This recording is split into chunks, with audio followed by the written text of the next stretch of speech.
Sustainability of development. நிலையான மேம்பாடு. Sustainable economic development is taken to mean development without damaging the environment and not compromising with the needs of the future generation. சுற்றுச்சூழல் சேதப்படுத்தாமல் இருந்தால் மேம்பாடு அடைய முடியும். இது எதிர்கால சன்னதியினருக்கு மிக மிக தேவையான ஒன்று. The consequences of environmental degradation do not respect to national or state boundaries. Sustainability of development is comparatively a new area of knowledge in which scientists, economists, philosophers and other social scientists are working together. அறிவியல் அறிஞர்கள், பொருளாதார வல்லுநர்கள், தத்துவவாதிகள், பிற சமூகவியலாளர்கள் போன்றோர் ஒன்று சேர்ந்து உழைத்தால் மட்டுமே நிலையான மேம்பாடு அடையலாம். Natural resources can be divided into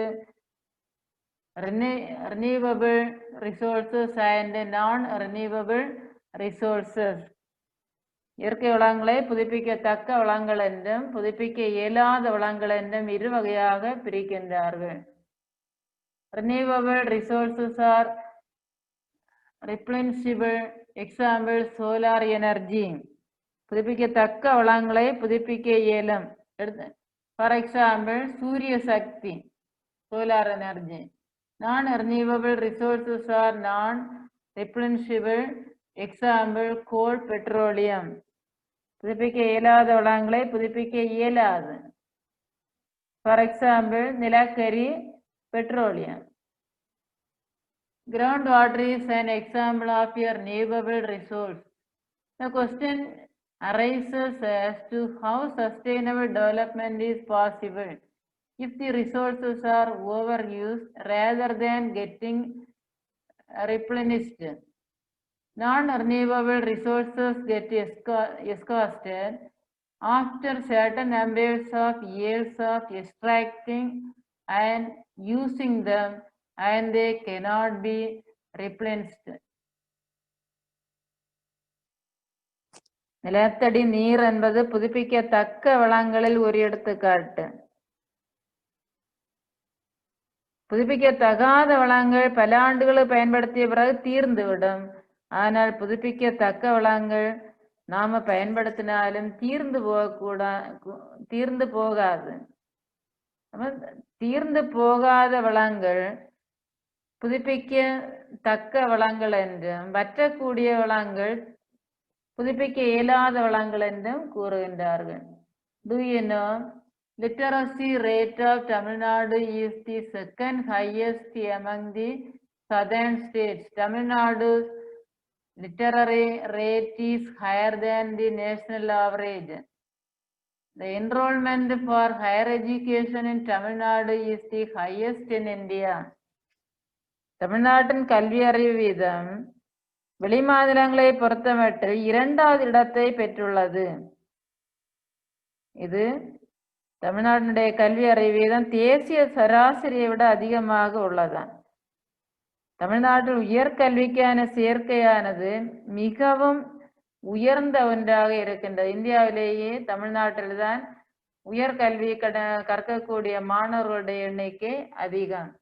To achieve real sustainability, we need to balance economic, social and environmental sustainability in equal harmony. In general, the question of development or progress is continuous at all times. As a member of society and as individuals, we need to ask where we want to go, what we wish to become and what our goals are.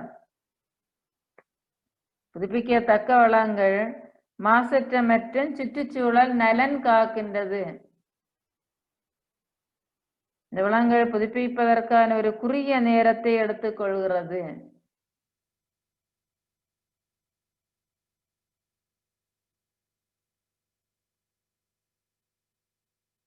states Andhra Pradesh, Karnataka, Kerala, Gujarat, Uttar Pradesh. மாநிலங்கள்ல வந்து கல்வி அறிவு விகிதம், literacy rate, sex ratio, females R males, enrolment in higher education. இதுல வந்து அளவுகள் கொடுத்துருக்குது. Parameter அளவுகள்ல வந்து கல்வி அறிவு விகிதம் 2011 எத்தனை பெர்சன்டேஜ், பாலின விகிதம் பெர் 1000 மேல்ஸ் 2011, 1000 ஆண்களுக்கு எத்தனை பெண்கள் என்பதுதான் பாலின வீதம் என்று சொல்லக்கூடியது. 1000 ஆண்களுக்கு எத்தனை பெண்கள். Enrolment in higher education 2015 to 16 பெர்சன்டேஜ்ல கொடுத்துருது. உயர்கல்வியில் சேர்க்கை 2015-16 எவ்வளவு, ஒவ்வொரு மாநிலங்களையும் கொடுத்து இந்த மாநிலத்துல வந்து பெர்சன்டேஜ் கொடுத்துருக்குது.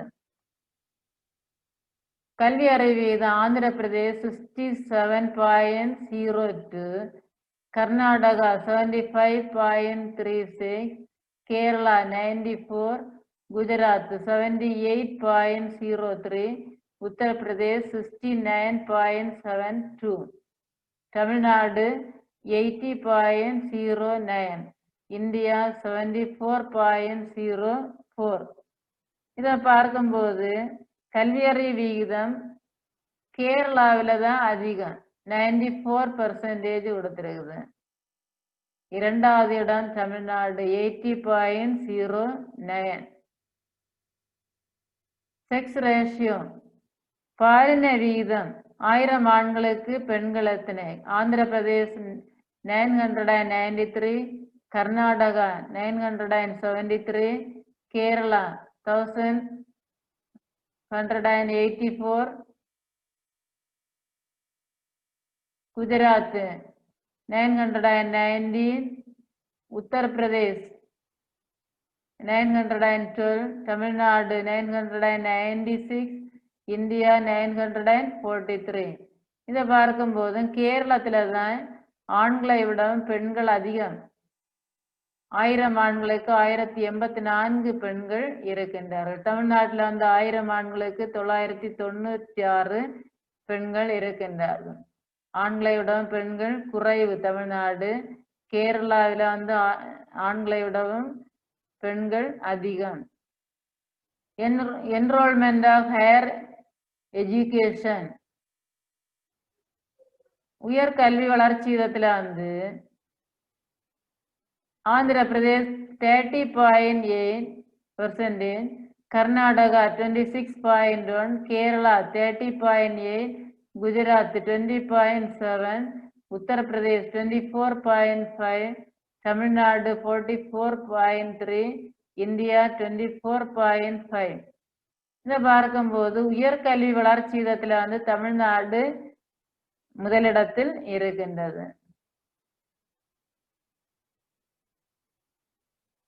நிதி ஆயோக் சோர்ஸ்ல கொடுத்துருக்குது.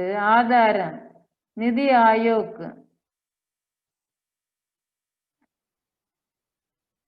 ரினியூவபிள் ரிசோர்சஸ் புதுப்பிக்கத்தக்க வளங்கள், நேச்சுரல் ரிசோர்சஸ் இயற்கை வளங்கள், நான் ரினியூவபிள் ரிசோர்சஸ் புதுப்பிக்கத்தகாத வளங்கள்.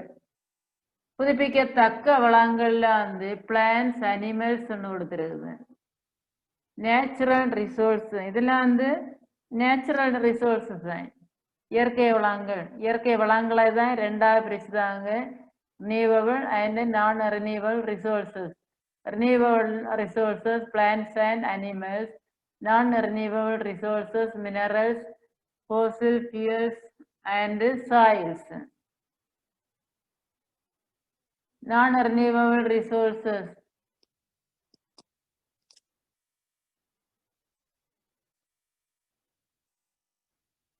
certifier unit வரையறுக்கப்பட்ட தொகுதியில இங்க கொடுத்துரு. வரையறுக்கப்பட்ட தொகுதி இதுல வந்து நிலத்தடி நீர், நீர்மட்டம் குறைதல். இதுல நீர் வந்து இதுல வந்து நிலம் கொடுத்திருக்குது. வரையறுக்கப்பட்ட தொகுதியில வந்து நிலத்தடி நீர் ஓட்டம் இருக்கு. இதுல வந்து நீர் ஓட்டம், நிலத்துல வந்து நீர் ஓட்டம் அதான் இங்க கொடுத்திருக்குது. Ground water flow direction, ground water flow, நிலத்தடி நீர் உண்டு. பூமிக்கு அடியில வந்து நீரூற்றுகள் இருக்கு. வாட்டர் லெவல் டிக்ளைன்ஸ், நீர்மட்டம் குறையும். எப்போது குறையும்னு இல்லை, கோடை காலத்தில் நிலத்தடி நீர்மட்டம் குறையும், மழைக்காலங்கள்ல வந்து நீர்மட்டம் அதிகரிக்கும். Renewable resources. Renewable resources are replenishable resources. These are pollution-free and environment-friendly. These resources take a short time for renewal. Example: solar energy, wind energy, water, wood, paper. புதுப்பிக்கத்தக்க வளங்கள், சுற்றுச்சூழல் நலம் காக்கக்கூடிய வளங்கள். For example, solar energy, சூரிய சக்தி, காற்று சக்தி. wind energy, காற்று சக்தி, தண்ணீர், மரம், காகிதம். இதுல வந்து புதுப்பிக்கத்தக்க வளங்கள். புதுப்பிக்க இயலாத வளங்கள் கொடுத்துரு. நான் renewable resources are non-replenishable resources which pollute and damage the environment. Millions of years are needed for the formation of these resources. Examples: metals, glass, fossil fuels, coal, petroleum, natural gas, diesel. புதுப்பிக்க இயலாத வளங்கள் நாம பயன்படுத்த தீர்ந்து போகக்கூடிய வற்றக்கூடிய வளங்கள் என்று சொல்லுவேன். ஃபார் எக்ஸாம்பிள், மெட்டல்ஸ் உலோகங்கள், கிளாஸ் கண்ணாடி, ஃபோசில் ஃபியூல்ஸ் புதை படிவ எரிபொருட்கள். ஃபோசில் ஃபியூல்ஸ் தான் எதெல்லாம்? கோல், நிலக்கரி, பெட்ரோலியம், எரிவாயு, டீசல். இதெல்லாம் வந்து ஃபோசில் ஃபியூல்ஸ்ன்னு சொல்லுவாங்க. வற்றக்கூடிய வளங்கள் non-renewable resources. Policies for sustainable development. நிலையான மேம்பாட்டிற்கான கொள்கைகள் என்னென்ன? Use of non-conventional sources of energy. India depends on thermal and hydropower plants to meet its power needs. Both these sources have an adverse environmental impact. Thermal power plants emit large quantities of carbon dioxide which pollute the environment. மரபுசாரா வளங்களை பயன்படுத்துதல். அதுல வந்து மரபுசாரா வளங்கள் என்று பார்க்கும்போது சுற்றுச்சூழல் தாக்கத்தை ஏற்படுத்தக்கூடியது. குறிப்பாக அனல் மின் நிலையம் சுற்றுச்சூழலை மாசுபடுத்த அதிக அளவு கார்பன் டை ஆக்சைடை வெளியேற்றி சுற்றுச்சூழலை மாசுபடுத்துகின்றது. சோலார் பவர் இன் இந்தியா, சூரிய சக்தி. Solar power is the conversion of energy from sunlight into electricity, either directly using photovoltaic cells or indirectly using concentrated solar power. Solar panels absorb the sunlight as a source of energy to generate electricity. A solar electric system can reliably produce electricity for our home and offices. These distributed solar systems are often installed by home and business owners to reduce their electricity costs. Solar power in India is a fast developing industry. சூரிய சக்தி, சூரியனுடைய ஒளி மூலம் நேரடியாக உற்பத்தி செய்து பயன்படுத்தக்கூடிய ஒன்று.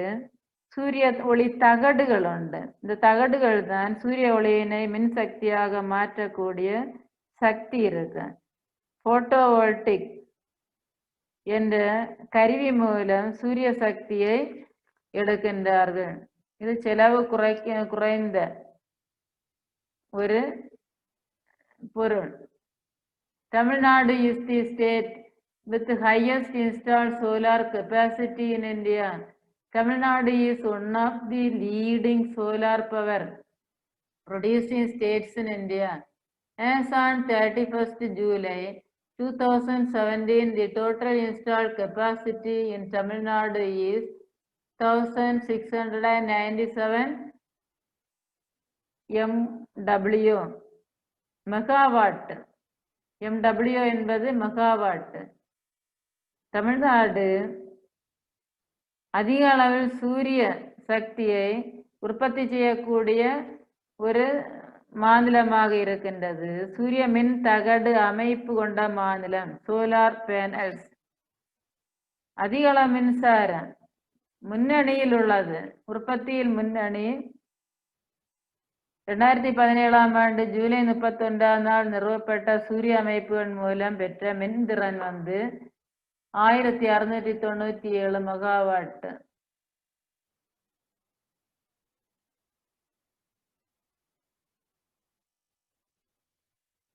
Environmental policies இன் India. இந்தியாவின் சுற்றுச்சூழல் கொள்கைகள்.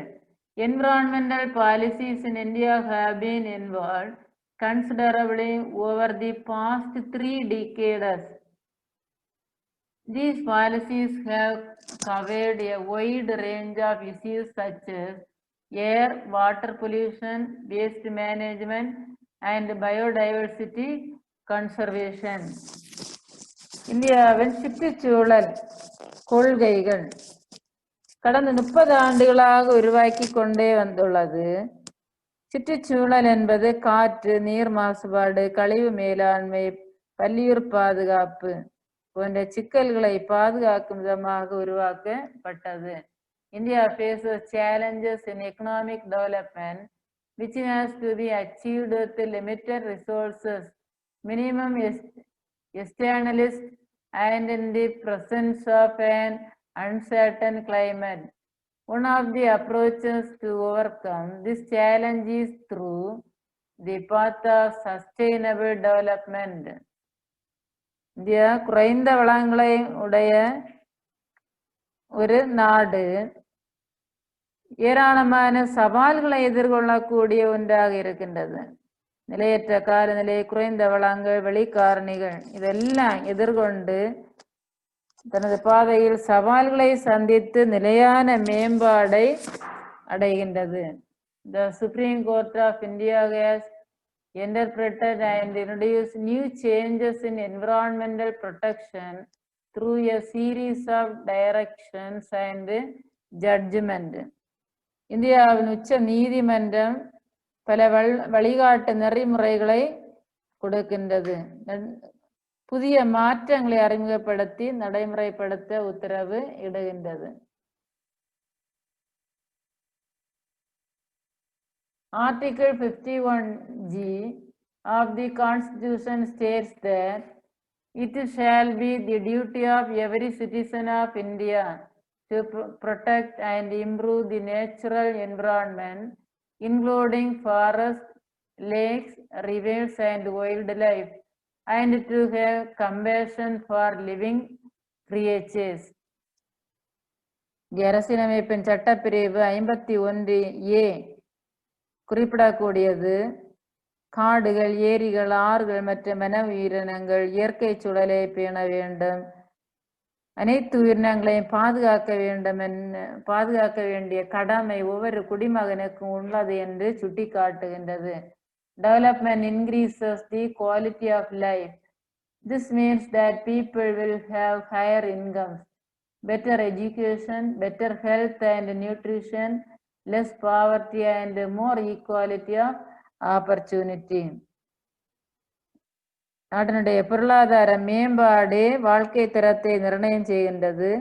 அவை எதில எல்லாம் அடங்கியிருக்குது அடங்கி இருக்கின்றது என்றால் மக்களுடைய அதிகமான வருமானம், சிறந்த கல்வி, சிறந்த சுகாதாரம், ஊட்டச்சத்து, உணவு, வறுமையற்ற நிலை, சம வாய்ப்பு இவற்றை அடிப்படையாக கொண்டே ஒரு தனி மனிதனுடைய முன்னேற்றம், ஒரு நாட்டினுடைய முன்னேற்றம் இருக்கின்றது.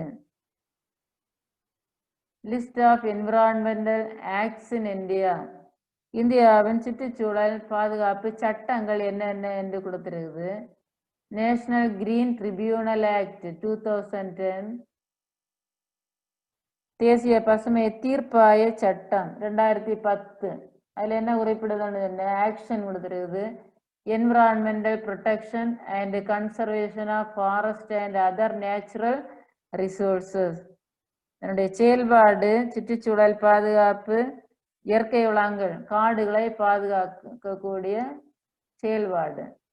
Number 2, biological diversity act 2002 to provide for conservation of biological diversity. பல்லுயிர்மை பாதுகாப்பு சட்டம், இது பல்லுயிர்களை பாதுகாக்கக்கூடியது. Number 3, the environmental protection act 1986 providing for the protection and improvement of the environment. சுற்றுச்சூழல் பாதுகாப்பு சட்டம் 1986 இது சுற்றுச்சூழலை மேம்படுத்துவதற்கான அதிகாரத்தை கொடுக்கின்றது. Number 4, forest conservation act 1980 check deforestation and encourage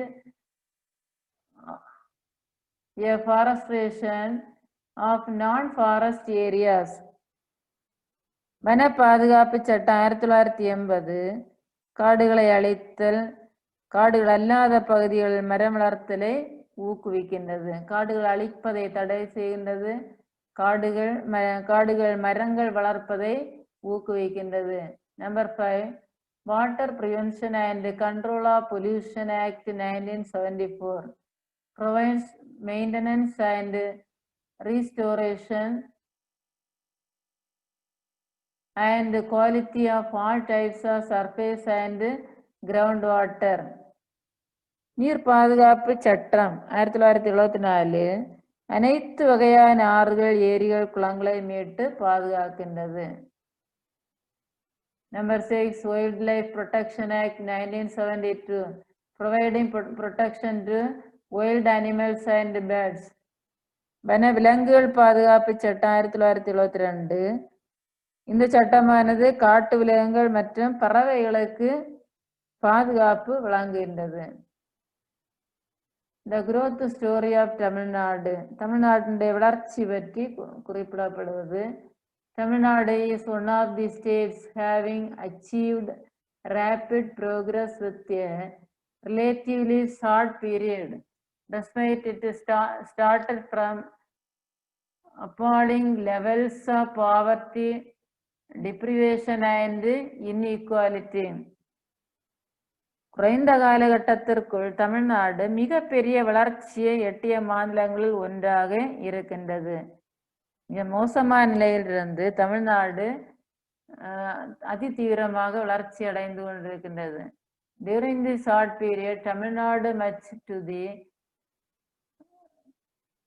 consternation of many economists, initiated bold social programs such as universal midday meals in primary schools and started putting in place an extensive social infrastructure, schools, health centers, roads, public transport, water supply, electricity connections and much more.